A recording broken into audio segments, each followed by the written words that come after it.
Why do we need to reprogram our intuition? Because if we're going to solve the climate challenge, we have to make different types of decisions, specifically when it comes to how we invest.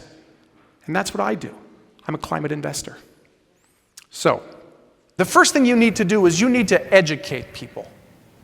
You need to provide to them information, data, vision, objectives, facts that inspires them. But not just inspires them, it has to also empower them. You need to give them a tool, something that they can do. It's a very different type of discussion. It's a much more hopeful discussion now because we recognize that you do not have to make a choice that says, I will suffer for sustainability. But Julia, you brought it up in one of your first lines.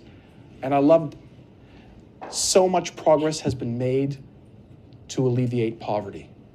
But if we do not invest appropriately when it comes to climate change, that may be its undoing. I am very much of the opinion that the time for small moves is over.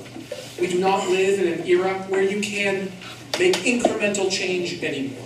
Incremental change is why we now have the Sustainable Development Goals as opposed to having reached the Millennium Development Goals. That to me is a major shift.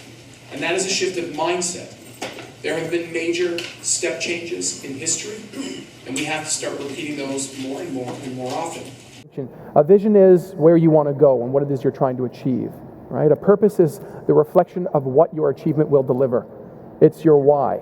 And it's so distinct and so important to know what that is. So I'd suggest go back and challenge your consultants to focus on helping identify the purpose. Because if you have a well-refined and well-understood purpose, and it has to be simple, you will grow. You know, I think I heard policy, planning, and speed. And those three things seem to be the three that stand in the way of so much that we do here.